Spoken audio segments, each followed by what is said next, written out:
Plaster of पॅरिसच्या अर्थात पीओपीच्या गणेश मूर्ती निर्मिती, विक्री आणि विसर्जनास केंद्रीय प्रदूषण नियंत्रण मंडळानं सुधारित मार्गदर्शक तत्वानुसार बंदी घातली आहे।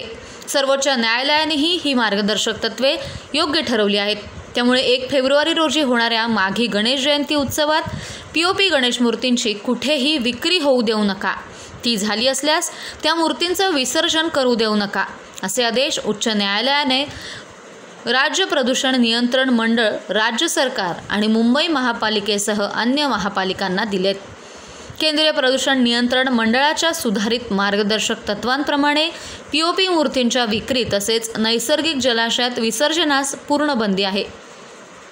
या मार्गदर्शक तत्वांची माघी गणेशोत्सवादरम्यान काटेकोर अंमलबजावणी करण्याचं मुख्य न्यायमूर्ती आलोक आराधे आणि न्यायमूर्ती भारती डांगरे यांच्या खंडपीठाने यंत्रणांना बजावलं आहे। तत्पूर्वी सीपीसीबीच्या शाडूच्या मूर्तीमुळे अधिक पर्यावरणीय समस्या निर्माण होत असल्याचा शास्त्रोक्तदृष्ट्या स्पष्ट झाल्याचा दावाही मूर्तिकार संघटनेनं केला।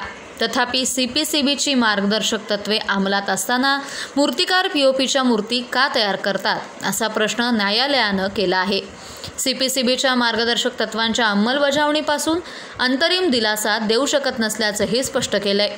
मार्गदर्शक तत्वांचे काटेकोर पालन केलं जाईल असं आश्वासन यंत्रणांनी ऑगस्ट महिन्यात पार पडलेल्या गणेशोत्सवाच्या वेळीच न्यायालयाला दिलं होतं।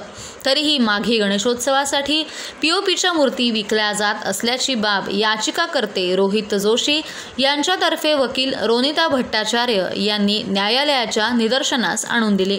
तर सीपीसीबीच्या मार्गदर्शक तत्वांचं काटेकोर पालन केलं जात असल्याचा दावा मुंबई महापालिकेसह अन्य यंत्रणांनी केला।